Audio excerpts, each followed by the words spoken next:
રાજકોટમાં માંડ 1.5 ઇંચ વરસાદ પડ્યો ત્યાં તો માધાપર ચોકડીથી લઈને પોપટપરા વિસ્તાર સુધી પાણી જ પાણી જોવા મળ્યું।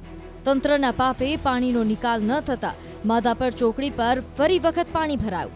વાહન ચાલકો પાણીમાંથી વાહનો ચલાવવા મજબૂર બન્યા। અનેક વાહનો બંધ પડી જતા રાજકોટ વાસીઓએ ધક્કાગાડી કરવી પડી। કોઈની કાર બંધ પડી ગઈ તો કોઈનું સ્કૂટર અને બાઇક દોરીને જતું જોવા મળ્યું। તો જાણે ભર બપોરે રાજકોટવાળા મધદરિયે પહોંચી ગયા હોય તેવો અહેસાસ થવા લાગ્યો। ચારે બાજુ પાણી ભરાઈ જતા શહેરીજનોએ પારાવાર મુશ્કેલી વેઠવાનો વારો આવ્યો। બાળકો શાળાએથી તો છૂટી ગયા પણ માધાપર ચોકડીએ તંત્રની બેદરકારીમાં ફસાઈ ગયા। લોકોએ માંગ કરી કે દર વખતે રોડ પર પાણી ભરાવાની આ સમસ્યાથી છુટકારો અપાવો।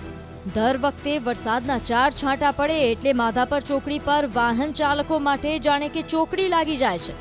માત્ર માધાપર ચોકડી જ નહીં, તંત્રએ પાણી ભરાવવા માટે પ્રખ્યાત બનાવી દીધેલું પોપટપરા પણ ફરી મુશ્કેલીમાં મુકાયું।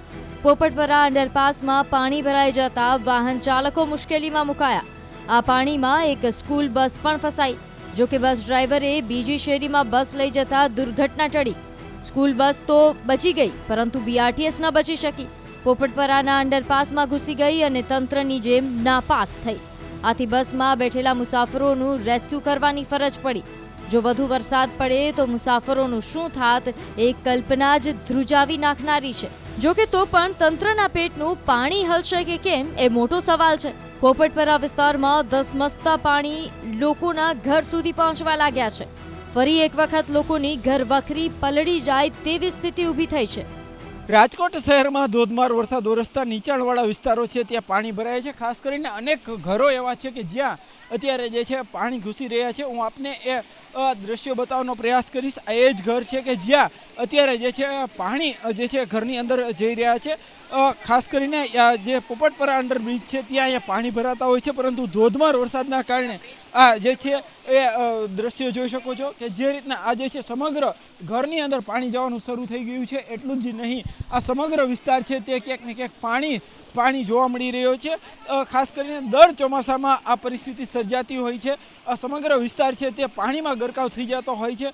આ જે સમગ્ર દ્રશ્યોમાં પણ જોઈ શકો છો કે જે રીતના અત્યારે અહીંયા પાણી ઘૂસી ગયા છે। અહીંયા આપણી સાથે કેટલાક સ્થાનિક લોકો છે, આપણે એમની સાથે પણ વાત કરીશું। ભાઈ, શું પરિસ્થિતિ છે?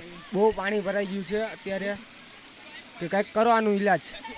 ચોક્કસથી અહીંયા અન્ય કેટલાક લોકો છે જે નાહવા માટે નીકળ્યા છે, આપણે એમની સાથે વાત કરીશું। ભાઈ, શું કહેશો, કેવો વરસાદ છે રાજકોટમાં? રાજકોટમાં વરસાદ ફૂલ છે ને આ બધા માણસો બધા હેરાન થાય છે। આ દર વર્ષે આવું પાણી ભરાઈ જાય છે। તંત્રએ આનો ઉકેલ કરવો જોઈએ। આમાં ઘરમાં પાણી બહુ ઘૂસી જાય છે બધા। ચોક્કસથી જે રીતના આ જે પોપટપરા અંડરબ્રિજ છે ત્યાંના દ્રશ્યો હું આપણને બતાવવાનો પ્રયાસ કરીશ। અત્યારે અહીંયા જે છે એ પાણીમાં જે છે પોપટપરા અંડરબ્રિજ વિસ્તાર છે તે પાણીમાં ગરકાવ થઈ ગયો છે। ઘરમાં પણ પાણી ઘૂસવાનું શરૂ થઈ ગયું છે। શહેરના આટલા બધા વિસ્તારમાં પાણી ભરાયા હોય તો સાધુ વાસવાણી રોડ કેમ બાકી રહી જાય? તંત્રની મહેરબાનીથી અહીંયા પણ પાણી ભરાઈ ગયું, જેમાં શહેરીજનો થાંભલા ભરી ભરીને પસાર થવા મજબૂર બન્યા।